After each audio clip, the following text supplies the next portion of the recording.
बिस्मिल्लाहिर्रहमानिर्रहीम। बच्चों welcome to my channel. बच्चों जैसे कि आप जानते हैं कि पिछले वीडियो में हमने प्रैक्टिस सेट 1.5 के फर्स्ट 3 क्वेश्चंस को सॉल्व कर लिया है। ठीक है, अब हम क्या करेंगे, अब हम इस वीडियो में प्रैक्टिस सेट 1.5 के लास्ट 3 क्वेश्चंस, क्वेश्चन नंबर 4, 5 और 6 को सॉल्व करेंगे। बच्चों प्रैक्टिस सेट 1.5 में हम क्या कर रहे हैं, प्रैक्टिस सेट 1.5 में हम वर्ड प्रॉब्लम्स को सॉल्व कर रहे हैं। ठीक है बच्चों, पिछले वीडियो में मैंने वर्ड प्रॉब्लम्स को किस तरह से सॉल्व किया जाता है, इसका जो बेसिक है यानी जो फाउंडेशन है, इसको डिटेल में एक्सप्लेन किया है, जिसकी मदद से आप आसानी से वर्ड प्रॉब्लम्स को सॉल्व कर सकेंगे।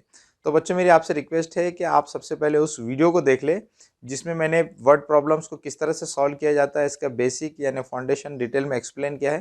तो अगर आप वो वीडियो को देख लेंगे तो आप आसानी से या वर्ड प्रॉब्लम्स को किस तरह से सॉल्व किया जाता है इसको समझ सकेंगे। ठीक है बच्चों, तो सबसे पहले आप उस वीडियो को देख लें ताकि आप वर्ड प्रॉब्लम्स को आसानी से सॉल्व कर सकें। तो चलिए अब हम क्या करेंगे, अब हम प्रैक्टिस सेट 1.5 के लास्ट 3 क्वेश्चंस, क्वेश्चन नंबर 4, 5 और 6 को सॉल्व करेंगे।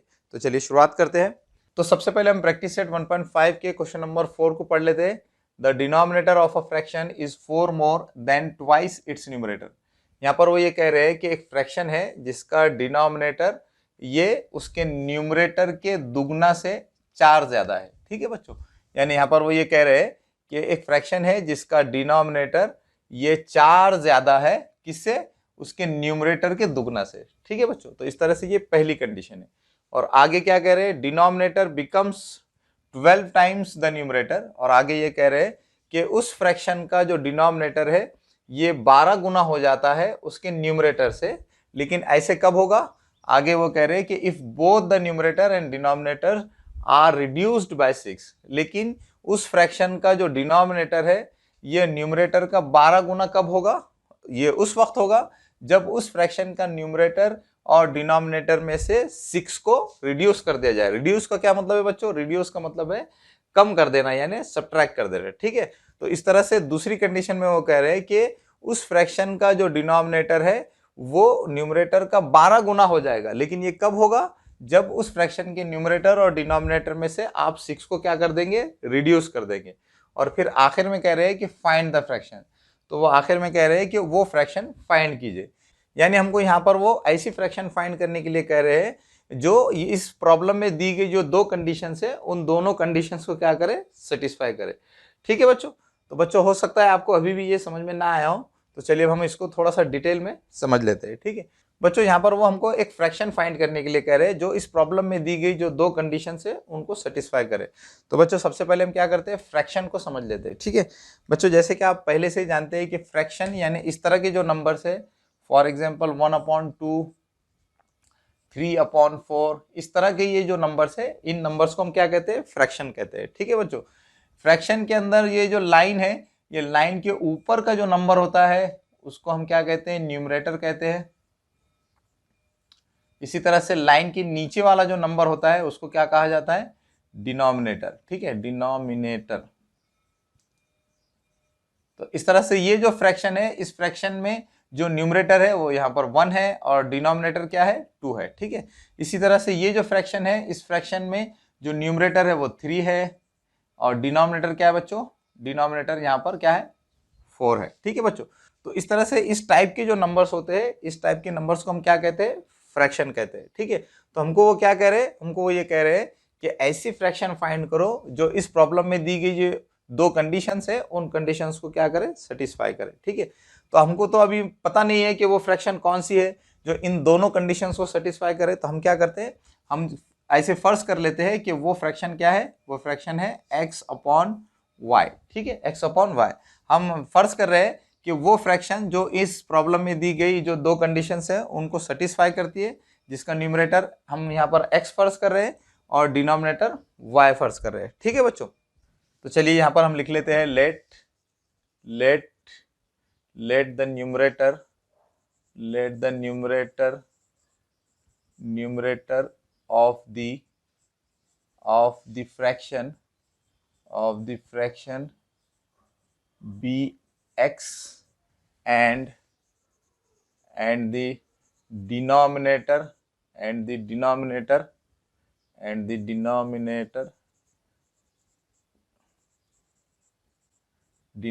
of the fraction fraction be y. ठीक है बच्चों, हमने यहाँ पर क्या किया है, उस फ्रैक्शन के न्यूमरेटर को x फर्स्ट कर लिया है और डिनोमिनेटर को y फर्स्ट कर लिया है। देयरफॉर हम यहाँ पर लिख सकते हैं, देयरफॉर वो फ्रैक्शन क्या होगी, वो फ्रैक्शन होगी x अपॉन y।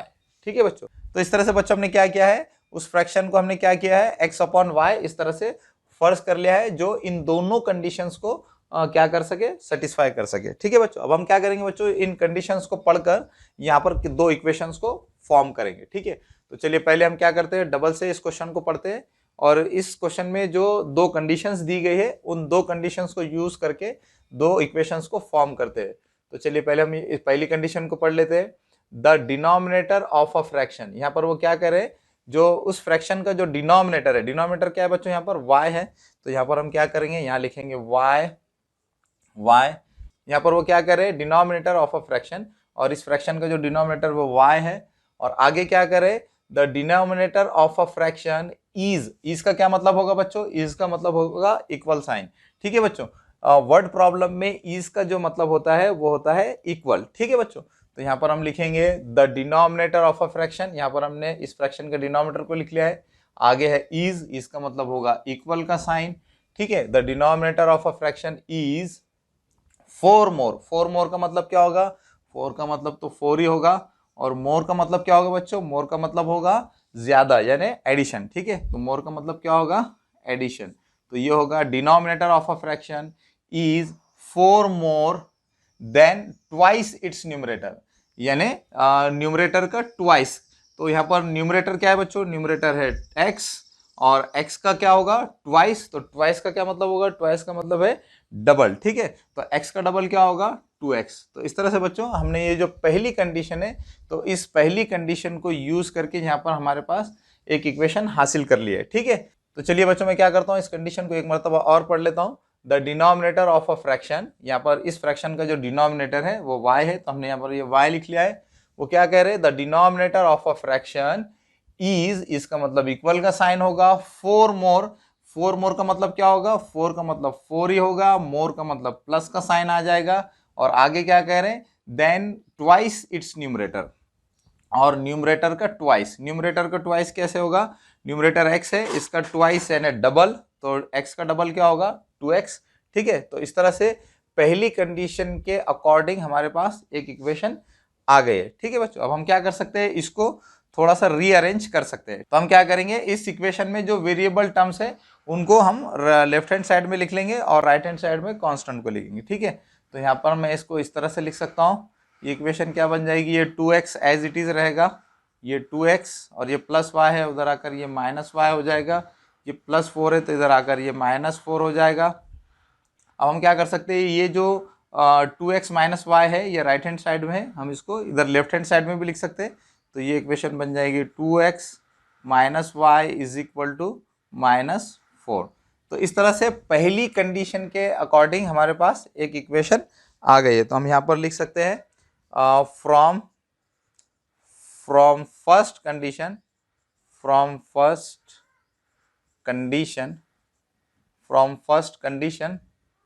हम क्या लिख सकते हैं, पहली कंडीशन के अकॉर्डिंग हमारे पास क्या इक्वेशन आ गई है, 2x minus y is equal to -4। इसको हम क्या करेंगे, इक्वेशन नंबर 1 नाम देंगे। ठीक है बच्चों, अब हम क्या करेंगे बच्चों, दूसरी कंडीशन को पढ़कर एक और इक्वेशन को फॉर्म कर लेंगे। तो दूसरी कंडीशन क्या कह रही है, denominator becomes 12 times the numerator. दूसरी कंडीशन में वो कह रहे हैं कि डिनोमिनेटर ये 12 गुना हो जाता है किसके, न्यूमरेटर के। ठीक है, तो यहाँ पर हम थोड़ा सा इसको इक्वेशन में लिख लेंगे। तो डिनोमिनेटर क्या है बच्चों, डिनोमिनेटर है y, तो हम यहाँ पर पहले y लिख लेंगे। फिर आगे क्या कह रहे हैं, डिनोमिनेटर बिकम्स का क्या मतलब होता है बच्चों, बिकम्स का भी मतलब होता है इक्वल का साइन। बच्चों जैसे कि मैंने आपको शुरू में कहा था कि वर्ड प्रॉब्लम्स में कुछ कीवर्ड्स होंगे और उनके स्पेशल मीनिंग होंगे। तो यहाँ पर आप देख रहे हैं कि इस वर्ड प्रॉब्लम में कुछ कीवर्ड्स आ रहे हैं, कुछ स्पेशल वर्ड्स आ रहे हैं और उनके कुछ स्पेशल मीनिंग है। जैसे यहाँ पर इज है, ट्वाइस है, इज का मतलब इक्वल है, ट्वाइस का मतलब दुगना है, और इसी तरह से बिकम्स का मतलब भी क्या आ रहा है, इक्वल आ रहा है। ठीक है बच्चों, तो यहाँ पर वो क्या कह रहे हैं, डिनोमिनेटर बिकम्स, डिनोमिनेटर y है, बिकम्स का मतलब इक्वल का साइन आ जाएगा, डिनोमिनेटर बिकम्स 12 टाइम्स। 12 टाइम्स का मतलब होता है 12 से मल्टीप्लाई करना, ठीक है। तो 12 का मतलब 12 भी होगा और टाइम्स का मतलब क्या होगा, मल्टीप्लीकेशन, ठीक है। तो यहाँ पर हम लिखेंगे डिनोमिनेटर बिकम्स 12 टाइम्स का मतलब होगा, थोड़ा मैं इसको ऐसे लिख लेता हूँ, डिनोमिनेटर बिकम्स 12 टाइम्स, टाइम्स का मतलब होगा मल्टीप्लीकेशन द न्यूमरेटर, और आगे क्या है, न्यूमरेटर। न्यूमरेटर क्या है बच्चों, न्यूमरेटर है x, ठीक है।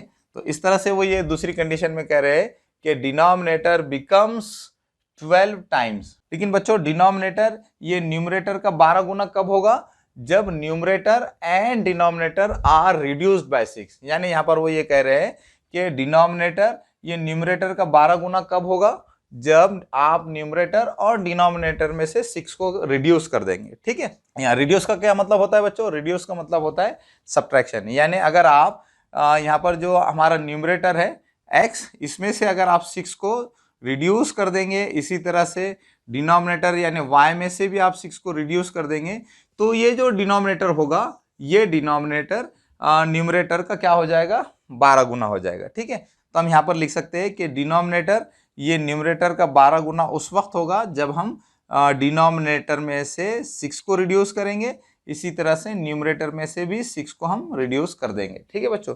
तो जब हम डिनोमिनेटर में से 6 को रिड्यूस करेंगे और न्यूमरेटर में से भी 6 को रिड्यूस कर देंगे, तो उसके बाद जो है तो डिनोमिनेटर जो हासिल होगा यानी y माइनस 6, ये x माइनस 6 यानी इस न्यूमरेटर का 12 गुना होगा, ठीक है बच्चों। मुझे उम्मीद है कि आपको समझ में आ गया होगा। तो इस तरह से अब हम क्या करेंगे, यहाँ पर लिखेंगे from second condition, from second condition हमारे पास क्या इक्वेशन हासिल हो गई है, हमारे पास इक्वेशन आ गई है y minus 6 is equal to 12 into x minus 6, ठीक है बच्चों। अब हम क्या करेंगे, इस इक्वेशन को थोड़ा सिंप्लीफाई कर लेंगे। तो ये y माइनस 6 तो एज इट इज ही रहेगा, 12 को हम x माइनस 6 इस ब्रैकेट से मल्टीप्लाई करेंगे, तो ये होगा 12 into x is 12x, 12 into 6 is 72। इस तरह से अब हम क्या करेंगे, ये जो वेरिएबल टर्म्स हैं उनको हम एक तरफ लिख लेंगे और ये जो कांस्टेंट है उनको एक तरफ लिख लेंगे, ठीक है। तो मैं क्या करता हूँ, इसको ऐसे ही लिखता हूँ 12x और ये प्लस y है, इधर आकर हो जाएगा माइनस y, ये माइनस 6 एज इट इज रहेगा और ये माइनस 72 है, तो इधर आकर क्या हो जाएगा प्लस 72, ठीक है बच्चों। तो इस तरह से ये इक्वेशन बन जाएगी 12x माइनस y और ये माइनस 6 और प्लस 72, क्या होगा बच्चों, प्लस 6 है, सॉरी माइनस 6 और प्लस 72। दोनों नंबर्स के साइन अलग अलग है, तो दोनों का हम डिफरेंस लेंगे, तो दोनों का डिफरेंस लेंगे तो क्या आएगा 66, ठीक है। और बड़े नंबर का साइन प्लस है तो आंसर में भी क्या आ जाएगा प्लस। तो इस तरह से माइनस 6 प्लस 72 क्या होगा 66, ठीक है। तो यहाँ आ जाएगा 66। अब हम क्या कर सकते हैं, इस इक्वेशन का जो राइट हैंड साइड है उसको इधर लेफ्ट हैंड साइड में भी लिख सकते हैं, तो ये हो जाएगा 12x minus y is equal to 66। तो इस तरह से बच्चों हमने क्या किया है, ये जो इक्वेशन थी इसको थोड़ा सिंप्लीफाई कर लिया है। अब हम क्या करेंगे, इस इक्वेशन को इक्वेशन नंबर 2 नाम दे देंगे, ठीक है बच्चों। तो इस तरह से हमने क्या किया है, इस प्रॉब्लम में जो 2 कंडीशंस थी उन 2 कंडीशंस को यूज करके यहाँ पर 2 इक्वेशंस को हमने फॉर्म कर लिया। अब हम क्या करेंगे, इन दोनों इक्वेशंस को सॉल्व करेंगे, ठीक है बच्चों। लेकिन मैं पहले क्या करता हूँ, इस बोर्ड को थोड़ा साफ कर लेता हूँ।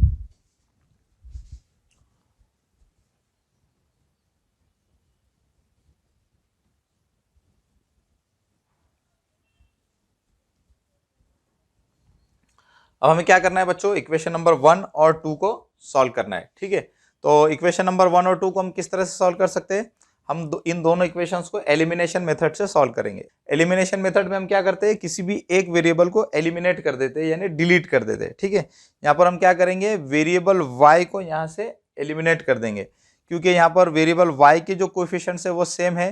इक्वेशन नंबर 1 में भी y का कोएफिशिएंट यहाँ कुछ नजर नहीं आ रहा है तो 1 है, और इक्वेशन नंबर 2 में भी वेरिएबल y का कोई भी कोएफिशिएंट नजर नहीं आ रहा है यानी यहाँ पर भी 1 है। तो इस तरह से यहाँ पर हम y के जो कोएफिशिएंट से सेम है इसलिए हम y को यहाँ से एलिमिनेट करेंगे, ठीक है।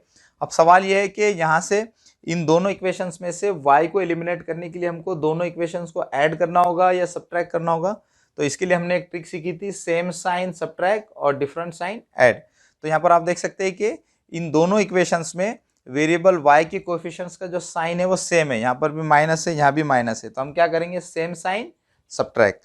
तो मैं क्या करूंगा, इक्वेशन नंबर 2 में से 1 को सब्ट्रैक्ट करूंगा, क्योंकि इक्वेशन नंबर 2 में ये 66 ये बड़ा नंबर है, तो हम क्या करेंगे 2 में से 1 को सब्ट्रैक्ट करेंगे। तो यहाँ पर हम पहले लिख लेंगे subtracting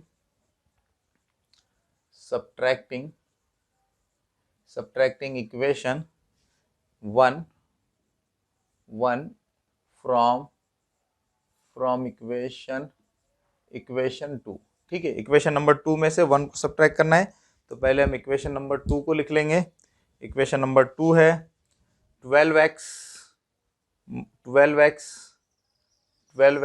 minus y is equal to 66, और इक्वेशन नंबर 1 है 2x minus y is equal to -4। Equation number 1 को हमको यहाँ पर सब्ट्रैक्ट करना है, तो इस इक्वेशन का हर टर्म का जो साइन है वो चेंज हो जाएगा। तो यहाँ पर ये प्लस 2x है तो ये माइनस हो जाएगा, ये माइनस है तो प्लस, ये माइनस है तो ये भी क्या हो जाएगा, प्लस। अब हम सब्ट्रैक्शन कर लेंगे, तो 12x माइनस 2x, तो ये हो जाएगा 10x, ये minus y plus y will get cancelled, is equal two plus 66 और प्लस 4, तो ये क्या हो जाएगा 70। तो अब हमारे पास एक इक्वेशन आ गई, अब हम इसको सॉल्व कर लेंगे। तो मैं x को लेफ्ट हैंड साइड में लिखता हूँ, x इज इक्वल टू 70, और ये 10x के साथ मल्टीप्लाई हो रहा है तो इधर आकर डिवाइड हो जाएगा। देयरफॉर x की वैल्यू क्या होगी, 70/10, 10 1 ज़ा 10, 10 7 ज़ा 70, 7/1 यानी क्या आ जाएगा बच्चों, 7। तो इस तरह से हमारे पास ये x की वैल्यू आ गई है। अब हम क्या करेंगे, x की वैल्यू को इक्वेशन नंबर 1 और या 2 में सब्स्टिट्यूट करके y की वैल्यू को फाइंड करेंगे। ठीक है, तो यहाँ पर इक्वेशन नंबर 1 आसान है, तो हम यहाँ लिखेंगे put x is equal to 7 in equation 1। ठीक है बच्चों, यहाँ पर हम क्या करेंगे, इक्वेशन नंबर 1 में x की वैल्यू को पुट करेंगे, रखेंगे। ठीक है, तो इक्वेशन नंबर 1 क्या है, 2x minus y is equal to -4। यहाँ पर हमें x की वैल्यू को सब्स्टिट्यूट करना है, तो ये हो जाएगा 2 इंटू एक्स की वैल्यू है 7 minus y is equal to -4। ठीक है, यहाँ पर ये क्या हो जाएगा बच्चों, 2 7 ज़ा 14 minus y is equal to -4। अब हमें क्या करना है, y की वैल्यू फाइंड करना है, तो हम y को लेफ्ट हैंड साइड में लिखेंगे। तो ये हो जाएगा minus y is equal to ये -4 एज इट इज रहेगा, और ये प्लस 14 है तो इधर आकर क्या हो जाएगा, -14। तो इस तरह से ये हो जाएगा -y इज इक्वल टू -4 -14। दोनों नंबर्स के साइन सेम है तो हम दोनों को ऐड कर देंगे, तो ये आ जाएगा 18, और दोनों नंबर्स के साइन माइनस ही है तो यहाँ पर आंसर में भी क्या आ जाएगा, माइनस। तो इस तरह से ये हो जाएगा y इज इक्वल टू 18। ठीक है, माइनस माइनस ये कैंसिल हो जाएगा, तो y की वैल्यू क्या आ जाएगी, 18। तो इस तरह से बच्चों y की वैल्यू भी हमारे पास आ गई है। तो इस तरह से फाइनली हम यहाँ पर ये लिख सकते हैं, the numerator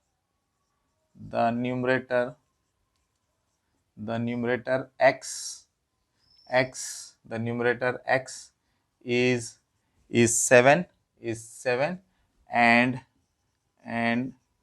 the denominator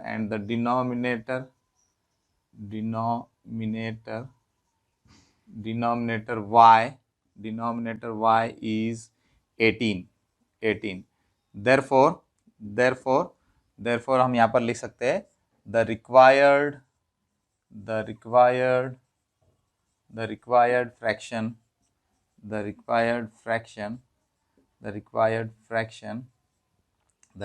fraction is 7/18। तो इस तरह से बच्चों हमने प्रैक्टिस सेट 1.5 के क्वेश्चन नंबर 4 को सॉल्व कर लिया है।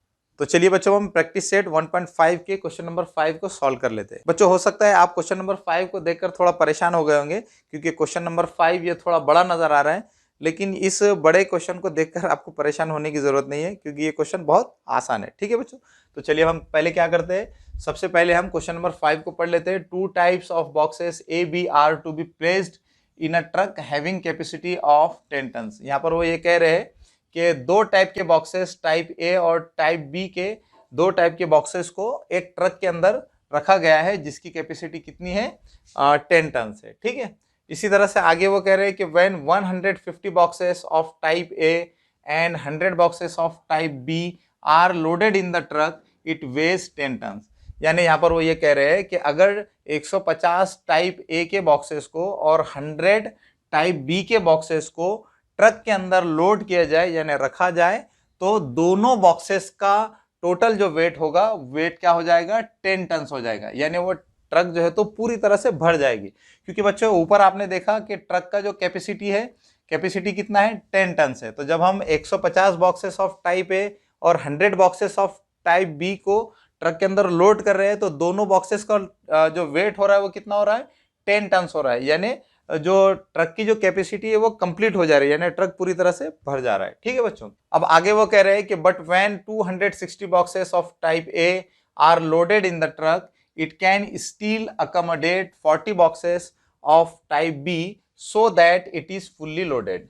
अब आगे वो ये कह रहे हैं कि अगर आप उस ट्रक के अंदर 260 टाइप ए के बॉक्सेस को लोड कर देते हैं, रख देते हैं, तो उसके बाद भी आप उसके अंदर 40 बॉक्सेस ऑफ टाइप बी को रख सकते हैं, जिससे वो ट्रक क्या हो जाता है, भर जाता है।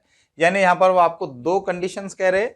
पहली कंडीशन में वो कह रहे हैं कि अगर उस ट्रक के अंदर आप 150 टाइप ए के और 100 टाइप बी के बॉक्सेस को रख देते हैं तो वो ट्रक क्या हो जाता है, भर जाता है। इसी तरह से वो ये कह रहे हैं कि अगर उस ट्रक में अगर आप 260 बॉक्सेस ऑफ टाइप ए और 40 बॉक्सेस ऑफ टाइप बी को भी अगर उस ट्रक के अंदर रख देते हैं तो उस कंडीशन में भी वो ट्रक पूरा लोड हो जाता है, यानी पूरी तरह से भर जाता है। फिर आगे वो हमसे क्या कह रहे हैं, आगे कह रहे हैं कि find the weight of each type of box. और फिर आगे वो हमसे कह रहे हैं कि हर टाइप के बॉक्स का वेट मालूम कीजिए। यानी टाइप ए के एक बॉक्स का वेट क्या है और टाइप बी के एक बॉक्स का वेट कितना है। ठीक है, तो इस तरह से हमको ये फाइंड करने के लिए वो कह रहे हैं। ठीक है बच्चों, अब मैं क्या करता हूं बच्चों, आपको ये जो वर्ड प्रॉब्लम है इसको थोड़ा और डिटेल में एक्सप्लेन कर देता हूं। यहाँ पर हमको वो क्या कह रहे हैं, यहाँ पर हमसे वो कह रहे हैं कि एक ट्रक है। यहाँ पर मैं थोड़ा सा एक ट्रक बना देता हूँ, मेरा थोड़ा ड्राइंग खराब है। ठीक है, यहाँ पर हम एक ट्रक बना लेंगे। ठीक है, तो ये एक ट्रक है और वो क्या कह रहे हैं कि हमारे पास दो टाइप के बॉक्सेस है, एक है टाइप ए का बॉक्स है और दूसरा टाइप बी का बॉक्स है। ठीक है बच्चों, और वो ये कह रहे हैं कि अगर हम टाइप ए के 150 बॉक्सेस को और टाइप बी के 100 बॉक्सेस को इस ट्रक के अंदर लोड कर देते हैं, यानी टाइप ए के 150 और टाइप बी के अगर हम 100 बॉक्सेस को इस ट्रक के अंदर लोड कर देते हैं, जिसका जो कैपेसिटी है वो कितना है 10 टन है, 10 टन है। तो अगर हम इस तरह से 150 टाइप ए के और 100 टाइप बी के बॉक्सेस को इस ट्रक के अंदर लोड कर देते हैं, रख देते हैं, तो ये ट्रक क्या हो जाएगा, भर जाएगा। ठीक है, इसी तरह से दूसरी कंडीशन में वो कह रहे हैं कि अगर इस ट्रक के अंदर 260 बॉक्सेस ऑफ टाइप ए और 40 बॉक्सेस ऑफ टाइप बी को भी अगर हम इस ट्रक के अंदर रख दें तो भी उस कंडीशन में भी ये ट्रक क्या हो जाएगा, लोड हो जाएगा, यानी पूरी तरह से भर जाएगा। ठीक है बच्चों, तो इस तरह से इस प्रॉब्लम के अंदर ये दो कंडीशंस दी गई और वो ये कह रहे हैं कि हर टाइप के बॉक्स का वेट क्या होगा ये फाइंड कीजिए। ठीक है, तो वो ये कह रहे हैं कि टाइप ए के बॉक्स का वेट क्या होगा, तो हम यहाँ पर क्या करेंगे, यहाँ पर हम फर्ज कर लेंगे कि टाइप ए के बॉक्स का जो वेट होगा वो x kg होगा और इसी तरह से टाइप बी के बॉक्स का वेट होगा y kg। ठीक है, तो इस तरह से हमने यहाँ पर ये फर्ज कर लिया है। अब हम क्या करेंगे बच्चों, अब हम क्या करेंगे, इस प्रॉब्लम के अंदर जो दो कंडीशंस है तो उन दो कंडीशंस को यूज करके हम यहाँ पर दो इक्वेशंस को फॉर्म करेंगे। ठीक है, तो पहली कंडीशन में वो कह रहे हैं कि अगर हम इस ट्रक के अंदर 150 टाइप ए के और 100 टाइप बी के बॉक्सेस को अगर हम इसके अंदर लोड कर देते हैं तो उन दोनों बॉक्सेस का टोटल जो वेट होगा वो कितना होगा, 10 टन होगा। तो हम क्या कर सकते हैं, इसको इस तरह से इक्वेशन के फॉर्म में लिख सकते हैं। तो पहले हम क्या करेंगे, यहाँ पर टाइप ए के बॉक्सेस का जो टोटल वेट है उसको फाइंड कर लेंगे। टाइप ए के एक बॉक्स का वेट कितना है बच्चों, टाइप ए के एक बॉक्स का वेट हमने क्या किया है, x kg फर्ज किया है। तो 150 बॉक्सेस का वेट कितना होगा, तो देखिए बच्चों, अगर एक बॉक्स का वेट मैं यहाँ पर लिख लेता हूँ, अगर एक बॉक्स का वेट अगर x kg है तो 150 बॉक्स का वेट क्या होगा, तो इसको क्या करना होगा आपको, 150 से मल्टीप्लाई करना होगा, तो ये होगा x इंटू 150। इसको हम ऐसे भी लिख सकते हैं 150x। तो इस तरह से ए टाइप की जो बॉक्स है तो उनका जो टोटल वेट होगा 150x। ठीक है बच्चों। इसी तरह से टाइप बी के एक बॉक्स का वेट क्या है बच्चों, y है। ठीक है, तो 100 बॉक्सेस का वेट कितना होगा, 100 बॉक्सेस का वेट होगा। तो 100 बॉक्सेस का वेट मालूम करने के लिए आपको यहाँ पर 100 से मल्टीप्लाई करना होगा। तो इस तरह से ये होगा y इंटू 100। तो इसको हम ऐसे भी लिख सकते हैं 100y। तो इस तरह से टाइप बी के 100 बॉक्सेस का जो टोटल वेट होगा वो होगा 100y। ठीक है बच्चों। तो यहाँ पर हमने क्या किया है, 150 बॉक्सेस का टोटल वेट और 100 बॉक्सेस का टोटल वेट यहाँ पर हमने फाइंड कर लिया है। अब हम पहली कंडीशन के अकॉर्डिंग ये लिख सकते हैं। पहली कंडीशन में ये है कि 150 टाइप ए के और 100 टाइप बी के बॉक्सेस का जो टोटल वेट है वो कितना है बच्चों, 10 टन है। ठीक है, तो बच्चों मुझे उम्मीद है कि आपको ये सब समझ में आ रहा होगा। चलिए, हमें वो क्या कह रहे हैं, हमें वो कह रहे हैं कि find the weight of each type of boxes, यानी हमें वो टाइप ए और टाइप बी के हर टाइप के एक बॉक्स का जो वेट है वो क्या है वो फाइंड करने के लिए कह रहे हैं। तो यहाँ पर हमने क्या किया है, टाइप ए के बॉक्स का हमने वेट x कंसीडर किया है और टाइप बी के बॉक्स का जो वेट है वो y kg कंसीडर किया है। ठीक है, तो यहाँ पर हम सबसे पहले लिख लेंगे let the weight of box of type A be x kg and the weight of box of type B y kg। ठीक है बच्चों। तो यहाँ पर हमने ऐसे फर्ज कर लिया है कि टाइप ए के बॉक्स का जो वेट है वो x kg है और टाइप बी के बॉक्स का जो वेट है वो y kg है। ठीक है बच्चों ये 10 टन हमको आगे परेशान करेगा। तो सबसे पहले हम क्या करेंगे, 10 टन को समझ लेंगे। 1 टन ये किसके इक्वल होता है, 1 टन ये इक्वल होता है 1000 kg। तो 10 टन किसके इक्वल होगा, 10 टन ये इक्वल होगा 1 टन में 1000 kg है। तो 10 टन में कितने kg होगा ये मालूम करने के लिए 10 से मल्टीप्लाई करना होगा, तो ये आ जाएगा 10,000 kg। ठीक है, तो इस तरह से 10 टन ये 10,000 kg के इक्वल होगा। ठीक है बच्चों। अब हम क्या करेंगे बच्चों, इस प्रॉब्लम में जो दो कंडीशंस है उन दो कंडीशंस को यूज करके दो इक्वेशंस को फॉर्म करेंगे। तो पहली कंडीशन में वो क्या कह रहे हैं, पहली कंडीशन में वो कह रहे हैं कि अगर इस ट्रक के अंदर 150 बॉक्सेस ऑफ टाइप ए और 100 बॉक्सेस ऑफ टाइप बी को लोड किया जाता है, रखा जाता है, तो उन दोनों टाइप के बॉक्सेस का जो टोटल वेट होगा वो 10 टन होगा। ठीक है, तो हम इस कंडीशन के अकॉर्डिंग इस तरह से लिख सकते हैं 150 बॉक्सेस का टोटल वेट क्या होगा 150x। तो यहाँ पर हम लिखेंगे 150x और टाइप बी के 100 बॉक्सेस का टोटल वेट क्या होगा 100y। तो इस तरह से ये हो जाएगा 100y और दोनों बॉक्सेस का टोटल वेट क्या होगा, दोनों बॉक्सेस का टोटल वेट होगा 10 टन। तो इस तरह से ये आज, और 10 टन का क्या मतलब है, 10 टन का मतलब है 10,000 kg। तो इस तरह से ये हमारे पास पहली इक्वेशन आ गई है। तो इसको हम यहाँ पर लिख लेंगे, यहाँ पर हम लिखेंगे from first condition, from first condition, पहली कंडीशन के अकॉर्डिंग हमारे पास एक इक्वेशन आ गई है। अब हम क्या करेंगे बच्चों, इस इक्वेशन को थोड़ा सिंप्लीफाई कर लेंगे क्योंकि इस इक्वेशन में थोड़े बड़े नंबर्स नजर आ रहे हैं। तो आप देख सकते हैं कि 150, 100 और 10,000 ये 50 से डिवाइड हो सकते हैं। ठीक है, तो हम क्या करेंगे, इस इक्वेशन को 50 से डिवाइड कर देंगे। तो यहाँ पर हम लिखेंगे डिवाइडिंग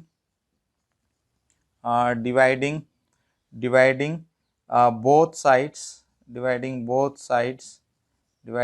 sides by 50। अगर आप इस इक्वेशन के दोनों साइड्स को 50 से डिवाइड करेंगे तो क्या होगा, देखिए 150x को अगर आप 50 से डिवाइड करेंगे तो क्या होगा 150x डिवाइडेड बाय 50, 0 0 कैंसिल हो जाएगा, 5 1 5, 5 3 15। तो इस तरह से क्या आ जाएगा बच्चों 3x। तो यहाँ पर 150x को 50 से डिवाइड करने पर हमारे पास आ गया 3x प्लस 100y को 50 से डिवाइड करेंगे तो क्या होगा 100y डिवाइडेड बाय 50 तो ये 0 0 कैंसिल हो जाएगा, 5 1 ज़ा 5, 5 2 ज़ा 10, तो ये आ जाएगा 2y। 100y को 50 से डिवाइड करने पर हमारे पास आ गया 2y इज इक्वल टू 10,000 को 50 से डिवाइड करेंगे तो क्या होगा बच्चों, 10,000 डिवाइडेड बाय 50, 0 0 कैंसिल हो जाएगा, 5 1 ज़ा 5, 5 2 ज़ा 10, 5 0 0 5 0 0, तो इस तरह से ये आ जाएगा 200। ठीक है, तो इस तरह से यहाँ पर आ गया 200। अब हम क्या करेंगे बच्चों, इस इक्वेशन को इक्वेशन नंबर 1 नाम दे देंगे। ठीक है, तो इस तरह से बच्चों हमने क्या किया है, इस प्रॉब्लम के अंदर जो पहली कंडीशन है, तो पहली कंडीशन के अकॉर्डिंग हमने क्या किया है, यहाँ पर हमने एक इक्वेशन को फॉर्म कर लिया है। ठीक है, अब हम क्या करेंगे, दूसरी जो कंडीशन है, दूसरी कंडीशन के अकॉर्डिंग भी हम क्या करेंगे, एक इक्वेशन को फॉर्म कर लेंगे। दूसरी कंडीशन में वो क्या करे कि 200 बॉक्सेस ऑफ टाइप ए और 40 बॉक्सेस ऑफ टाइप बी को अगर इस ट्रक के अंदर लोड कर दिया जाता है तो भी वो ट्रक क्या हो जाता है, पूरी तरह से भर जाता है। ठीक है बच्चों, तो अब हम क्या करेंगे, इस कंडीशन को इस तरह से हम लिखेंगे।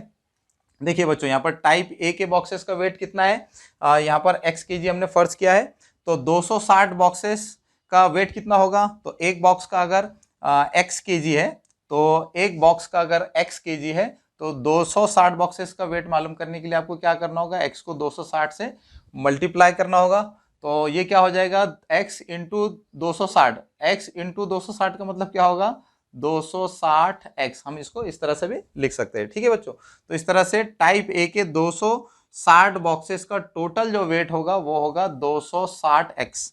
तो यहाँ पर मैं लिख लूंगा 260x। ठीक है बच्चों, इसी तरह से टाइप बी के एक बॉक्स का वेट y kg है, तो 40 बॉक्सेस का क्या होगा, 40 बॉक्सेस का वेट क्या होगा, एक बॉक्स का अगर y है तो 40 बॉक्स का वेट मालूम करने के लिए y को 40 से मल्टीप्लाई करना होगा, तो ये क्या होगा, y इंटू 40 यानी 40y। ठीक है, तो इस तरह से 40 बॉक्सेस का वेट क्या होगा, 40y। ठीक है, तो ये होगा टाइप बी के टोटल 40 बॉक्सेस का वेट 40y। ठीक है, तो कंडीशन के अकॉर्डिंग वो क्या कर रहे हैं कि 260 टाइप ए के और 40 टाइप बी के बॉक्सेस का जो टोटल वेट है, टोटल यानी हमको एडिशन करना होगा, तो दोनों का जो टोटल वेट है, वो टोटल वेट क्या हो रहा है, वो टोटल वेट हो रहा है 10 टन्स यानी 10,000 kg। तो इस तरह से दूसरी जो कंडीशन है, दूसरी कंडीशन के अकॉर्डिंग हमारे पास ये एक इक्वेशन आ गई है। ठीक है बच्चों, तो अब हम क्या करेंगे, दूसरी कंडीशन के अकॉर्डिंग ये जो इक्वेशन हमको हासिल हुई, तो यहाँ पर इसको हम लिख लेंगे।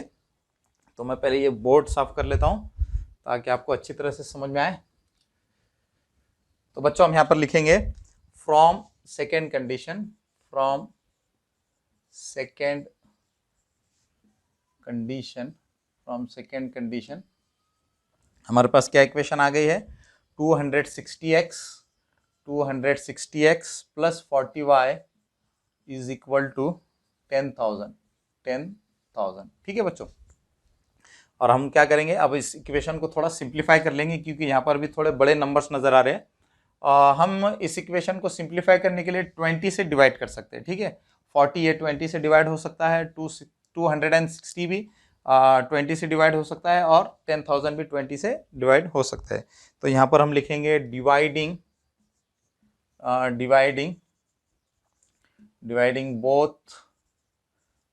Both sides by 20।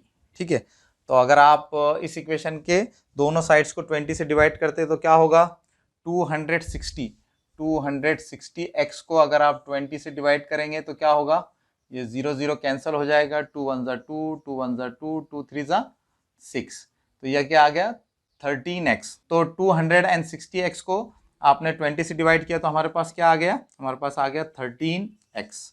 ठीक है, प्लस 40 को अगर आप 20 से डिवाइड करेंगे तो क्या आएगा 2y। ठीक है बच्चों, इसी तरह से 10,000 को अगर 10,000 को 20 से डिवाइड करते तो क्या होगा, 0 0 कैंसिल हो जाएगा, 2 1 ज़ा 2, 2 5 ज़ा 10, 2 0 0, 2 0 0, तो इस तरह से ये क्या आ जाएगा 500। ठीक है, तो ये आ गया हमारे पास 500। ठीक है, अब हम क्या करेंगे, इस इक्वेशन को इक्वेशन नंबर 2 नाम देंगे। तो इस तरह से बच्चों हमारे पास इस प्रॉब्लम के अंदर जो दो कंडीशंस थी, तो उन दो कंडीशंस की मदद से हमने यहाँ पर दो इक्वेशंस को फॉर्म कर लिया। अब हम क्या करेंगे, इन दोनों इक्वेशंस को सॉल्व करेंगे। ठीक है बच्चों, तो पहले हम ये बोर्ड साफ कर लेते हैं।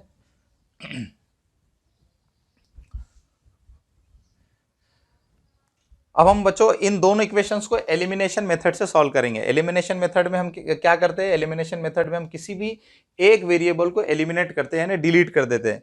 तो यहाँ पर हम इन दोनों इक्वेशंस में से वेरिएबल y को आसानी से एलिमिनेट कर सकते हैं, क्योंकि इन दोनों इक्वेशंस में जो वेरिएबल y है इनके कोएफिशिएंट सेम है, यहाँ भी 2 है, यहाँ पर भी 2 है। अब y को एलिमिनेट करने के लिए हम क्या करेंगे, दोनों इक्वेशंस को ऐड करेंगे या सब्ट्रैक्ट करेंगे। तो इसके लिए हमको क्या करना होगा, वेरिएबल y के जो कोएफिशिएंट्स है उनके साइन देखना होगा। यहाँ पर इक्वेशन नंबर 1 में वेरिएबल y का जो कोएफिशिएंट का जो साइन है वो प्लस है, और यहाँ पर इक्वेशन नंबर 2 में वेरिएबल y की जो कोएफिशिएंट है उसका भी साइन क्या है, प्लस है, यानी सेम साइन सब्ट्रैक्ट। तो जब हम दोनों इक्वेशंस में अगर वेरिएबल्स के साइन सेम होते हैं तो हम क्या करते हैं, सब्ट्रैक्ट करते हैं। उसकी ट्रिक क्या है बच्चों, सेम साइन सब्ट्रैक्ट। तो हम क्या करेंगे, इक्वेशन नंबर 2 में से इक्वेशन नंबर 1 को सब्ट्रैक्ट करेंगे, क्योंकि यहाँ पर ये बड़ा नंबर है। तो यहाँ पर हम लिखेंगे सब्ट्रैक्टिंग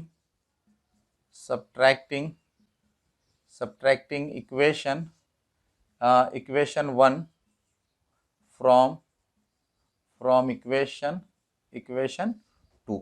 ठीक है, इक्वेशन नंबर 2 को हम ऊपर लिख लेंगे। तो इक्वेशन नंबर 2 है 13x plus 2y is equal to 500। इसी तरह से इक्वेशन नंबर 1 को नीचे लिखेंगे। इक्वेशन नंबर 1 है 3x plus 2y is equal to 200। यहाँ पर हमको इस इक्वेशन को सब्ट्रैक्ट करना है, तो इसके हर टर्म का साइन चेंज हो जाएगा। ये प्लस है तो ये माइनस, ये भी हो जाएगा माइनस, ये भी हो जाएगा माइनस। अब हम सब्ट्रैक्शन करेंगे, प्लस 13x माइनस 3x, तो ये हो जाएगा प्लस 10x। ये plus 2y minus 2y will get cancelled. 500 minus 200 is 300। यहाँ पर x की वैल्यू फाइंड करना है तो हम उसको लेफ्ट हैंड साइड में लिखेंगे। 300 एज इट इज रहेगा, 10 x के साथ मल्टीप्लाई हो रहा है तो इधर आके क्या हो जाएगा, डिवाइड हो जाएगा। तो इस तरह से x की वैल्यू क्या होगी, 300 अपॉन 10।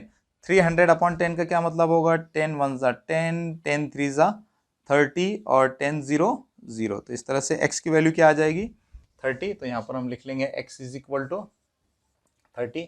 तो इस तरह से हमारे पास x की जो वैल्यू है वो आ गई है 30। ठीक है बच्चों, अब हम क्या करेंगे, x की वैल्यू को किसी भी एक इक्वेशन में सब्स्टिट्यूट करके y की वैल्यू को फाइंड करेंगे। ठीक है, इक्वेशन नंबर 1 इजी है, तो यहाँ पर हम लिखेंगे put x is equal to 30 in equation 1। Equation number 1 क्या है, 3x plus 2y is equal to 200। यहाँ पर हमें x की वैल्यू को सब्स्टिट्यूट करना है, तो 3 into 30 plus 2y is equal to 200। 30 into 3, 3 ज़ा 9 और ये 0 एज इट इज रहेगा, plus 2y is equal to 200। Therefore 2y को हम इधर लेफ्ट हैंड साइड में लिखेंगे 200। ये प्लस 90 है, उधर जाकर क्या हो जाएगा, minus 90। Therefore 2y is equal to 200 minus 90 is 110। Therefore y is equal to 110 upon 2। यहाँ पर 2 y के साथ मल्टीप्लाई हो रहा है तो उधर जाकर डिवाइड हो जाएगा। अब 110 अपॉन 2 का क्या मतलब होगा, 2 1 ज़ा 2, 2 5 ज़ा 10, कैरी 1 तो ये 10 बन जाएगा, तो ये 2 5 ज़ा 10। तो इस तरह से y की वैल्यू क्या आ जाएगी बच्चों, 55। तो इस तरह से बच्चों हमने x और y की वैल्यूज को यहाँ पर फाइंड कर लिया है। बच्चों मैं आपसे रिक्वेस्ट करता हूँ कि आप वीडियो को पॉज करें और इसको नोट डाउन कर लें, फिर मैं थोड़ा सा ये बोर्ड को साफ करके हमारा जो फाइनल आंसर होगा वो फाइनल आंसर को लिख लूंगा। ठीक है बच्चों, तो इस तरह से बच्चों हमने x और y की वैल्यूज को फाइंड कर लिया है। x हमने क्या फर्ज किया था, हमने टाइप ए के जो बॉक्स है, तो टाइप ए के एक बॉक्स का जो वेट है हमने x kg को फर्ज किया था। इसी तरह से y हमने क्या फर्ज किया था, टाइप बी का जो एक बॉक्स है, टाइप बी के एक बॉक्स का वेट हमने y फर्ज किया था। ठीक है बच्चों, तो इस तरह से बच्चों फाइनली हम यहाँ पर ये लिख सकते हैं, therefore the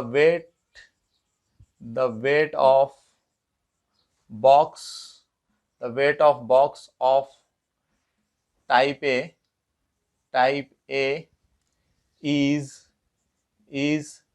30 kg, and the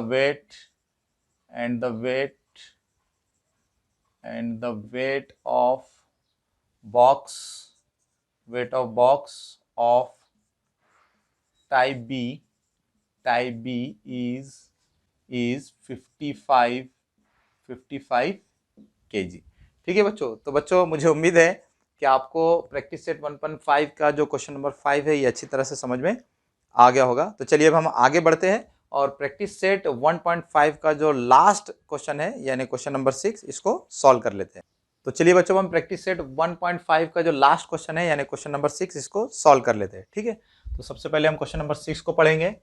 out of 1900 kilometre Vishal travelled some distance by bus and some by aeroplane. यहाँ पर वो ये कह रहे हैं कि विशाल नाम का जो लड़का है इसने टोटल 1900 किलोमीटर का जो डिस्टेंस है इसको तय किया है, जिसमें से कुछ हिस्सा उसने बस से ट्रैवल किया है और कुछ डिस्टेंस उसने एरोप्लेन से ट्रैवल किया है। ठीक है बच्चों, तो इस तरह से यहाँ पर उन्होंने ये बात कही है। इसी तरह से आगे वो कह रहे हैं कि बस travels with average speed 60 kilometre per hour and average speed of aeroplane is 700 kilometre per hour. यहाँ पर बच्चों 700 किलोमीटर पर आवर है। तो यहाँ पर वो कह रहे हैं कि विशाल ने बस से जो ट्रैवल किया है तो उस बस की जो स्पीड थी वो स्पीड क्या थी 60 किलोमीटर पर आवर। इसी तरह से विशाल ने कुछ डिस्टेंस एरोप्लेन से भी जो है तो तय किया है, तो उस एरोप्लेन की जो स्पीड थी वो स्पीड क्या थी 700 किलोमीटर पर आवर। ठीक है, तो इस तरह से यहाँ पर उन्होंने ये दूसरी बात कही और आगे वो ये कह रहे हैं कि it takes 5 hours to complete the journey. तो ये जो 1900 किलोमीटर का जो टोटल डिस्टेंस है तो ये टोटल डिस्टेंस विशाल ने कितने घंटे में पूरा किया है 5 आवर्स में यानी 5 घंटे में। ठीक है, और आखिर में कह रहे हैं कि फाइंड डिस्टेंस विशाल ट्रैवल्ड बाय बस, और आखिर में वो कह रहे हैं कि विशाल ने बस से जो डिस्टेंस तय किया है उस डिस्टेंस को फाइंड करो। ठीक है बच्चों, तो इस तरह से इस वर्ड प्रॉब्लम में ये मालूमात दी गई है। ठीक है, तो चलिए बच्चों मैं क्या करता हूँ इस वर्ड प्रॉब्लम के अंदर जो मालूमात दी गई है उसको थोड़ा सा मैं एक फिगर के जरिए से आपको समझाता हूँ ताकि आपको अच्छी तरह से समझ में आ सके। बच्चों यहाँ पर हमको प्रॉब्लम में क्या दिया गया है कि विशाल ने 1900 किलोमीटर का टोटल डिस्टेंस तय किया है यानी ट्रैवल किया है। ठीक है, तो बच्चों फर्ज कीजिए विशाल ने यहाँ से यहाँ तक ये टोटल डिस्टेंस तय किया है और ये डिस्टेंस कितना है बच्चों, ये डिस्टेंस है 1900 किलोमीटर। ठीक है बच्चों, तो यहाँ से यहाँ तक का जो डिस्टेंस है फर्ज कीजिए कि वो कितना है 1900 किलोमीटर। ठीक है बच्चों, और प्रॉब्लम में वो क्या कह रहे हैं कि ये जो टोटल डिस्टेंस है तो ये टोटल डिस्टेंस विशाल ने कुछ डिस्टेंस बस से ट्रैवल किया है और कुछ डिस्टेंस एरोप्लेन से ट्रैवल किया है। तो फर्ज कीजिए कि विशाल ने यहाँ से यहाँ तक का जो डिस्टेंस है ये बस से ट्रैवल किया है। ठीक है, बस से ट्रैवल किया है और यहाँ से यहाँ तक का जो डिस्टेंस है उसने एरोप्लेन से ट्रैवल किया है। ठीक है, एरोप्लेन से मैं क्या करता हूँ इन पॉइंट्स को ऐसे नाम दे देता हूँ A B C। ठीक है, तो विशाल ने कुछ डिस्टेंस यानी A से लेके B तक का जो डिस्टेंस है वो बस से ट्रैवल किया है और B से लेकर C तक जो डिस्टेंस है वो एरोप्लेन से ट्रैवल किया। इस तरह से हमने यहाँ पर फर्ज किया है। ठीक है बच्चों, अब वो आखिर में क्या कह रहे हैं, आखिर में वो कह रहे हैं कि find distance Vishal travel by बस, यानी वो हमसे ये कह रहे हैं कि विशाल ने बस से जो डिस्टेंस तय किया है वो डिस्टेंस कितना है ये फाइंड कीजिए। ठीक है बच्चों, तो यहाँ पर आप फिगर में देख रहे हैं कि हमने यहाँ पर क्या फर्ज किया है कि विशाल ने A से लेकर B तक जो डिस्टेंस है ये डिस्टेंस उसने क्या किया है बस से ट्रैवल किया है। ठीक है, तो यहाँ पर वो हमसे क्या कह रहे हैं A से लेकर B तक जो डिस्टेंस है जो विशाल ने बस से ट्रैवल किया है वो डिस्टेंस कितना है ये फाइंड कीजिए। ठीक है, तो हम क्या करते हैं इसको फर्ज कर लेते हैं कि विशाल ने बस से जो डिस्टेंस तय किया है वो डिस्टेंस क्या है x है। ठीक है, इसी तरह से एरोप्लेन से जो डिस्टेंस उसने तय किया है जो यहाँ पर फिगर में आपको नजर आ रहा है B से लेकर C तक, तो इस डिस्टेंस को हम फर्ज कर लेते हैं कि वो डिस्टेंस क्या है y है। तो इस तरह से हमने क्या किया है यहाँ पर विशाल ने बस से जो डिस्टेंस तय किया है उसको हमने यहाँ पर x फर्ज कर लिया है और एरोप्लेन से जो डिस्टेंस उसने ट्रेवल किया है उसको हमने यहाँ पर y से डिनोट कर दिया है। ठीक है बच्चों, तो इस तरह से अगर हम पहली कंडीशन को देखेंगे तो पहली कंडीशन के अकॉर्डिंग हमारे पास एक इक्वेशन बन सकती है। देखिए विशाल ने क्या किया है कुछ डिस्टेंस बस से ट्रैवल किया है जिसको हमने यहाँ पर x से डिनोट किया है और कुछ डिस्टेंस उसने एरोप्लेन से ट्रैवल किया है जिसको हमने यहाँ पर y से डिनोट किया है और इस तरह से उसने ये जो टोटल डिस्टेंस है वो 1900 900 किलोमीटर का तय किया है। ठीक है बच्चों, तो अगर हम इस कंडीशन को देखें तो इस कंडीशन के अकॉर्डिंग हमारी इक्वेशन क्या बन सकती है। तो विशाल ने कुछ डिस्टेंस बस से तय किया है जिसको हमने एक्स से डिनोट किया है, और कुछ डिस्टेंस एरोप्लेन से तय किया है उसको हमने वाई से डिनोट किया है। तो इस तरह से दोनों डिस्टेंस का जो टोटल है वो टोटल डिस्टेंस कितना है, टोटल डिस्टेंस है 1900। तो इस तरह से इन दोनों डिस्टेंस का अगर हम टोटल करेंगे तो वो क्या आना चाहिए, 1900 किलोमीटर। ठीक है बच्चों, तो इस तरह से ये जो पहली कंडीशन है, पहली कंडीशन के अकॉर्डिंग हमारी क्या इक्वेशन बनेगी, x plus y is equal to 1900। ठीक है, तो यहाँ पर हम लिख लेंगे। तो सबसे पहले हम क्या करते हैं, यहाँ पर उन्होंने क्या कहा है, उन्होंने कहा है कि विशाल ने बस से जो डिस्टेंस तय किया है वो कितना है वो फाइंड कीजिए। तो यहाँ पर हम लिखेंगे let the distance Vishal travelled by bus be x kilometres and by aeroplane b y kilometres. ठीक है बच्चों, हमने यहाँ पर क्या किया है, विशाल ने बस से जो डिस्टेंस ट्रैवल किया है उसको हमने x किलोमीटर तय कर लिया है, और विशाल ने एरोप्लेन से जो डिस्टेंस तय किया है उसको हमने y किलोमीटर इस तरह से फर्ज कर लिया है। ठीक है बच्चों, अब बच्चों पहली जो कंडीशन है, तो पहली कंडीशन के अकॉर्डिंग हमारे पास क्या इक्वेशन आ गई है, x plus y is equal to 1900। तो हम यहाँ पर लिखेंगे फ्रॉम फर्स्ट कंडीशन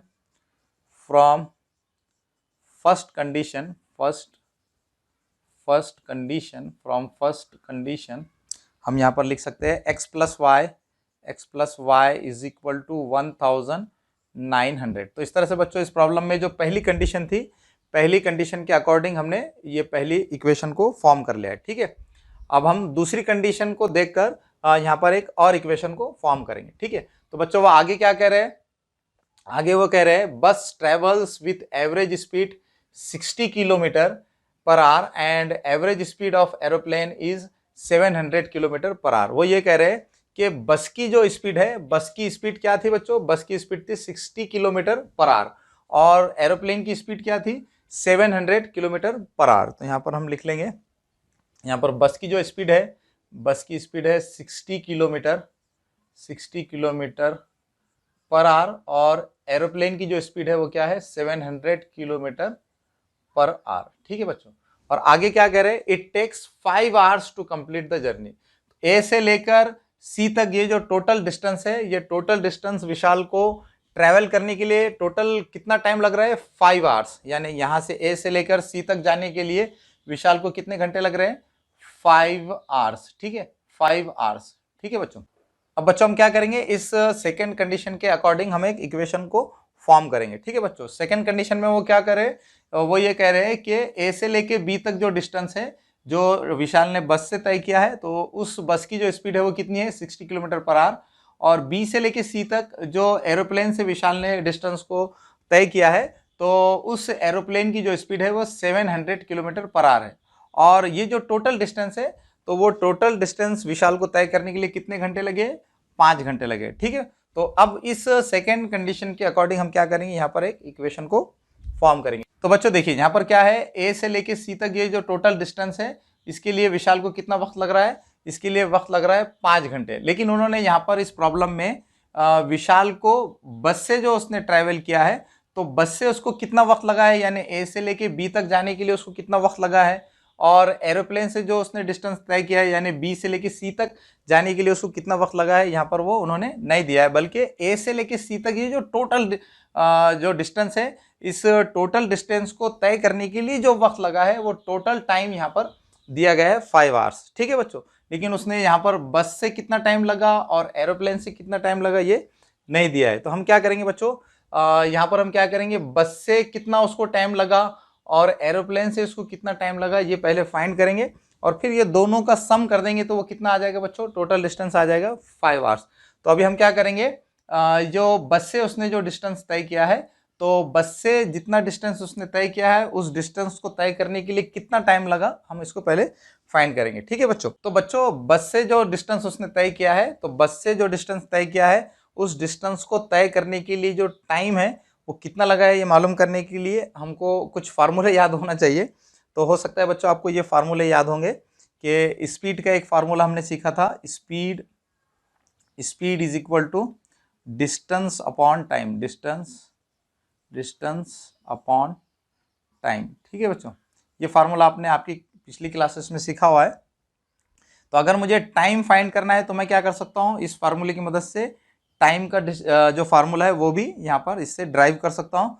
तो ये टाइम क्या हो जाएगा, देखिए टाइम डिनोमिनेटर में इधर जब वो जाएगा तो न्यूमरेटर में आ जाएगा, तो ये हो जाएगा time is equal to distance और ये स्पीड जो है ये न्यूमरेटर में उधर जाकर डिनोमिनेटर में आ जाएगी। तो इस तरह से टाइम का जो फार्मूला है हमारे पास, टाइम का फार्मूला हमारे पास आ गया है, time is equal to distance upon speed. ये फार्मूले जो बच्चों आपने आपकी प्रीवियस क्लासेस में सीखी हुई है। अब हम क्या करेंगे, इस टाइम के फार्मूले की मदद से बस को कितना टाइम लगा ये भी फाइंड कर लेंगे और एरोप्लेन को भी ये डिस्टेंस तय करने के लिए कितना टाइम लगा ये हम फाइंड कर लेंगे। ठीक है बच्चों, अब मुझे क्या करना है, बस से जो डिस्टेंस विशाल ने तय किया है उस डिस्टेंस को तय करने के लिए कितना टाइम लगा, हम पहले इस फार्मूले की मदद से उसको फाइंड कर लेंगे। ठीक है बच्चों, तो यहाँ पर हम कैसे लिख सकते हैं, टाइम, यहाँ पर हम लिख लेंगे टाइम इज इक्वल टू, यहाँ पर डिस्टेंस क्या है बच्चों, बस से जो डिस्टेंस उसने तय किया उसको हमने एक्स फर्ज किया है, तो डिस्टेंस की जगह पर ये एक्स आ जाएगा।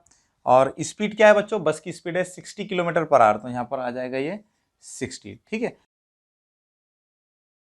तो इस तरह से बस से जो विशाल ने ट्रैवल किया है, तो बस से जो डिस्टेंस उसने ट्रैवल किया है उसको कितना टाइम लगा है, एक्स अपॉन 60।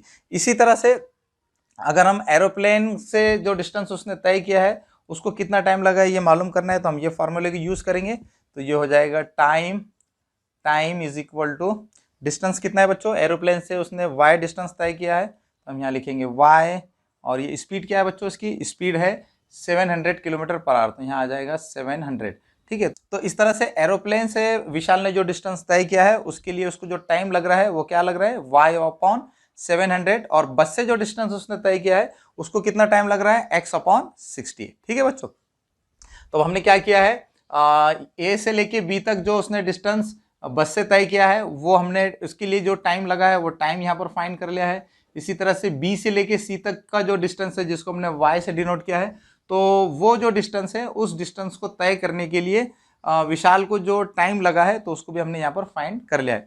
इस तरह से अगर हम इन दोनों की टोटल कर देंगे तो इन दोनों टाइम की जो टोटल अगर हम करेंगे तो टोटल टाइम कितना है बच्चों, वो है 5 आवर्स। तो इस तरह से फाइनली अगर हम दूसरी कंडीशन को देखकर अगर इक्वेशन लिखना चाहे तो हम इस तरह से लिख सकते हैं कि बस से ट्रैवल जो उसने किया, बस से ट्रैवल करने के लिए उसको कितना टाइम लगा, ये लगा x अपॉन 60। इसी तरह से एरोप्लेन से जो उसने ट्रैवल किया तो उसके लिए कितना टाइम लगा, y upon 700।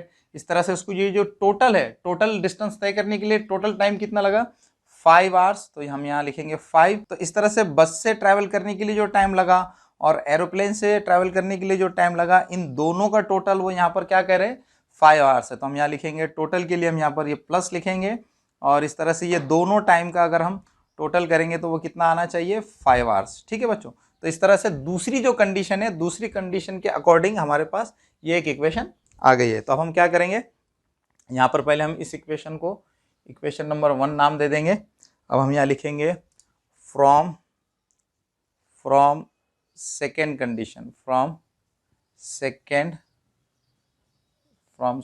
Condition, according to second condition हमारे पास क्या इक्वेशन आ रही है, हमारे पास इक्वेशन आ रही है x upon 60 plus y upon 700 is equal to 5। अब बच्चों हम क्या करेंगे, इस इक्वेशन को थोड़ा सिंप्लीफाई कर लेंगे। यहाँ पर हमें क्या करना है, इस इक्वेशन में जो लेफ्ट हैंड साइड है यहाँ पर ये दो फ्रैक्शंस नजर आ रहे हैं, इनको हमको ऐड करना है। लेकिन आप जानते हैं कि फ्रैक्शंस को ऐड करने के लिए डिनोमिनेटर मस्ट बी सेम, लेकिन यहाँ डिनोमिनेटर सेम नहीं है, तो हम क्या करेंगे, क्रॉस मल्टीप्लाई करेंगे। तो 700 इंटू एक्स ये क्या हो जाएगा, 700x plus 60 into Y is 60y, और डिनोमिनेटर्स का भी मल्टीप्लिकेशन करेंगे तो ये हो जाएगा 60 इंटू 700 इज इक्वल टू 5 ये एज इट इज रहेगा। अब हम क्या करेंगे, इस इक्वेशन को और सिंप्लीफाई करने के लिए ये जो डिनोमिनेटर में 60 इंटू 700 है इसको हम इधर राइट हैंड साइड में भेज देंगे। ठीक है, तो पहले हम ये बोर्ड साफ कर लेते हैं।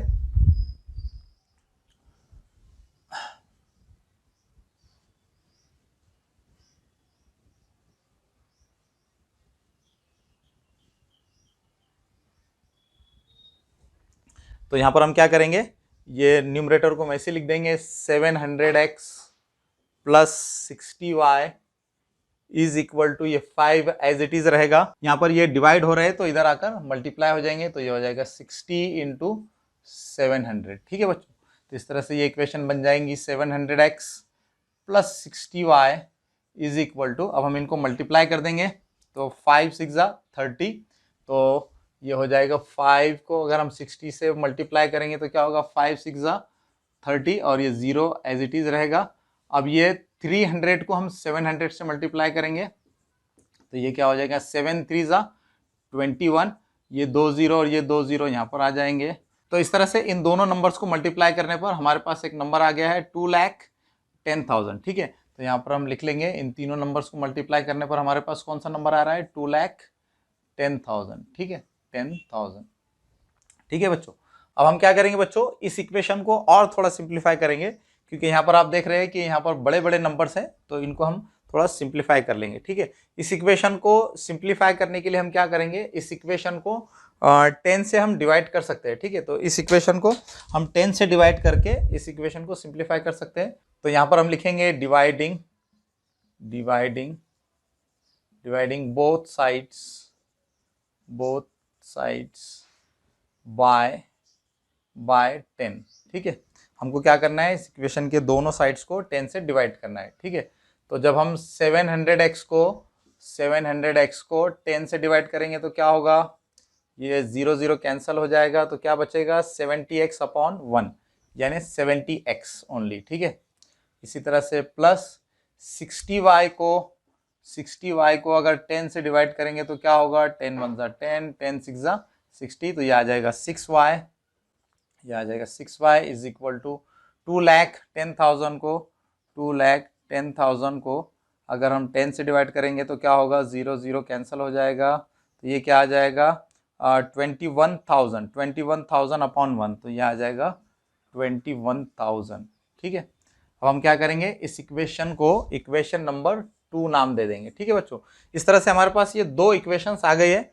अब हम इन इक्वेशंस को सॉल्व करेंगे। ठीक है बच्चों, अब इन इक्वेशंस को सॉल्व करने के लिए हम एलिमिनेशन मेथड का यूज करेंगे। एलिमिनेशन मेथड में हम क्या करते हैं, किसी भी एक वेरिएबल को एलिमिनेट कर देते हैं। ठीक है बच्चों, तो यहाँ पर हम किसको एलिमिनेट कर सकते हैं, यहाँ पर अगर आप दोनों इक्वेशंस में देखें तो यहाँ पर इक्वेशन नंबर 2 में y का वेरिएबल क्या है, 6 है। अगर हम इक्वेशन नंबर 1 को 6 से मल्टीप्लाई कर देंगे तो ये वेरिएबल y का जो कोएफिशिएंट है वो 6 बन जाएगा। तो इस तरह से हम क्या कर सकते हैं, दोनों इक्वेशंस में वेरिएबल y के कोएफिशिएंट्स को सेम बनाकर वेरिएबल y को एलिमिनेट कर सकते हैं। आप चाहे तो x को भी एलिमिनेट कर सकते हैं, लेकिन यहाँ पर वेरिएबल x के कोएफिशिएंट्स को अगर हम सेम बनाएंगे तो थोड़ा इक्वेशन मुश्किल हो जाएगी। ठीक है, तो हम क्या करेंगे, वेरिएबल y के कोएफिशिएंट्स को सेम बनाएंगे। तो वेरिएबल y के कोएफिशिएंट्स को सेम बनाने के लिए हमको क्या करना होगा, इक्वेशन नंबर 1 को 6 से मल्टीप्लाई करना होगा। तो हम यहाँ लिखेंगे मल्टीप्लाइंग इक्वेशन 1 बाय 6। ठीक है, इक्वेशन नंबर 1 को हम 6 से मल्टीप्लाई करेंगे। तो इक्वेशन नंबर 1 क्या है, इक्वेशन नंबर 1 है x plus y is equal to 1,900। तो इसको अगर हम 6 से मल्टीप्लाई करेंगे तो x को 6 से मल्टीप्लाई करेंगे तो ये हो जाएगा 6x, y को 6 से मल्टीप्लाई करेंगे तो ये हो जाएगा 6y। इसी तरह से 1900 को 6 से मल्टीप्लाई करेंगे तो ये आ जाएगा 11,400। ठीक है बच्चों, अगर आपको मेरा यकीन नहीं है तो आप 1900 को यानी 1900 को 6 से मल्टीप्लाई करके देख सकते हैं। ठीक है, तो इस तरह से इस इक्वेशन को हम नाम देंगे इक्वेशन नंबर 3। तो यहाँ पर हमने क्या किया, इक्वेशन नंबर 1 को इक्वेशन नंबर 3 में कन्वर्ट कर लिया। अब हम इक्वेशन नंबर 2 और 3 को सॉल्व करेंगे। ठीक है, यहाँ पर दोनों इक्वेशंस में वेरिएबल y के कोएफिशिएंट सेम है, तो हम यहाँ से वेरिएबल y को एलिमिनेट करेंगे। और इसको एलिमिनेट करने के लिए हमको क्या करना होगा, हमको इक्वेशन नंबर 1 में से इक्वेशन नंबर 2 में से इक्वेशन नंबर 3 को सब्ट्रैक्ट करना होगा, क्योंकि यहाँ पर दो वेरिएबल y के जो कोएफिशिएंट्स है उनके जो साइन है सेम है, तो सेम साइन सब्ट्रैक्ट। तो हम यहाँ पर क्या करेंगे, यहाँ पर हम लिखेंगे सब्ट्रैक्टिंग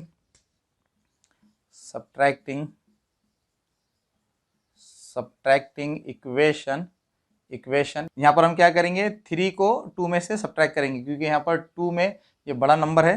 तो यहाँ पर हम लिखेंगे subtracting equation 3 from from equation 2। ठीक है, तो इक्वेशन नंबर 2 को पहले हम लिख लेंगे। ये हो जाएगा 70x plus 6y is equal to 21,000।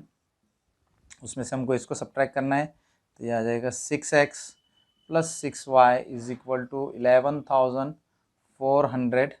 यहाँ पर इस दूसरी इक्वेशन के हर टर्म का साइन चेंज हो जाएगा, ये हो जाएगा माइनस माइनस, ये भी हो जाएगा माइनस। ठीक है, अब ये 70x माइनस 6, तो ये हो जाएगा 64x और plus 6y minus 6y will get cancelled. तो हमारे पास क्या बचेगा, यहाँ पर हमें 21,000 में से 11,400 को सब्ट्रैक्ट करना है, तो ये हो जाएगा 0 0 0 माइनस 4, 0 में से 4 नहीं जा सकता, तो यहाँ से हम कैरी करेंगे। ये हो जाएगा 10 माइनस 4, 10 माइनस 4 इज़ 6, यहाँ 0 है, यहाँ से कैरी करेंगे तो ये हो जाएगा 10, यहाँ बचेगा 1, 10 माइनस 1 इज़ 10 माइनस 1 इज़ 9, इस तरह से 1 माइनस 1 इज़ 0। तो इस तरह से हमारे पास क्या आ गया, 64x इज इक्वल टू 9,600। ठीक है बच्चों, अब हम क्या करेंगे, इस इक्वेशन को सॉल्व करके वेरिएबल x की वैल्यू को फाइंड कर लेंगे। तो पहले हम इस बोर्ड को साफ कर लेते हैं।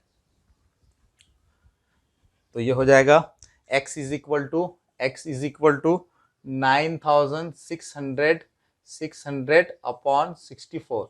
यहाँ पर 64 x के साथ मल्टीप्लाई हो रहा है तो उधर जाकर डिवाइड हो जाएगा। ठीक है, अब हम इसको सिंप्लीफाई कर लेंगे। बच्चों अब इनको आप सिंप्लीफाई करने के लिए क्या कर सकते हैं, इन दोनों नंबर्स को 2 से भी डिवाइड कर सकते हैं, 4 से भी कर सकते हैं और 8 से भी कर सकते हैं। लेकिन अगर आप बड़े नंबर से डिवाइड करेंगे तो ये डिवीजन जल्दी से कंप्लीट हो जाएगा। ठीक है, तो हम 8 से डिवाइड कर देते हैं। तो 8 8 ज़ा 64, 8 1 ज़ा 8, कैरी 1, तो ये 16 बन जाएगा। तो 8 2 ज़ा 16 और 8 0 0 8 0 0। ठीक है, अब हम क्या कर सकते हैं, 1200 और 8 को डिवाइड किससे कर सकते हैं, तो यहाँ पर आप 4 से डिवाइड कर सकते हैं। 4 2 ज़ा 8, 4 3 ज़ा 12, 4 0 0 4 0 0। ठीक है, अब हम इनको 2 से डिवाइड कर सकते हैं। 2 1 ज़ा 2, 2 1 ज़ा 2, कैरी 1, ये 10 बन जाएगा। तो ये 2 5 ज़ा 10 और ये 2 0 0। तो इस तरह से x की वैल्यू क्या आ जाएगी, 150। तो इस तरह से बच्चों यहाँ पर हमारे पास x की वैल्यू आ गई है। बच्चों हमको क्वेश्चन में उन्होंने क्या कहा था, उन्होंने कहा था कि find distance Vishal travel by बस, यानी विशाल ने बस से जो डिस्टेंस ट्रैवल किया है वो फाइंड कीजिए। ठीक है बच्चों, और हमने क्या किया था, हमने जो है तो शुरू में विशाल ने बस से जो डिस्टेंस ट्रैवल किया था उसको क्या फर्ज किया था, x फर्ज किया था। तो इस तरह से फाइनली हम यहाँ पर लिख सकते हैं, therefore the distance Vishal traveled by bus is 150 kilometre. तो इस तरह से बच्चों हमने प्रैक्टिस सेट 1.5 को भी कंप्लीट कर लिया है। इस तरह से हमारा अलजेब्रा का first chapter linear equation in 2 variable ये कंप्लीट हो गया है। बच्चों मैंने पूरी कोशिश की है कि आपको प्रैक्टिस सेट 1.5 में जो वर्ड प्रॉब्लम्स है जिनसे बच्चे अक्सर डरते हैं, तो इन प्रॉब्लम्स को किस तरह से सॉल्व किया जाता है इनको डिटेल में आपको समझाऊं, तो मैंने अपने तौर पर पूरी कोशिश की है। अब आप जो है अगर इसकी थोड़ी सी प्रैक्टिस करेंगे और इन प्रॉब्लम्स को सॉल्व करने की कोशिश करेंगे तो आप भी आसानी से जो है तो वर्ड प्रॉब्लम्स को सॉल्व कर सकें। अब बच्चों आखिर में आपसे रिक्वेस्ट है कि अगर आप हमारे चैनल पर नए हैं तो हमारे चैनल को सब्सक्राइब कीजिए। अगर आपको हमारे वीडियोस पसंद आ रहे हैं तो हमारे वीडियोस को लाइक कीजिए, शेयर कीजिए, कमेंट्स कीजिए, ताकि हम आपके लिए इसी तरह से मैथमेटिक्स के फ्री में वीडियोस बनाते रहें।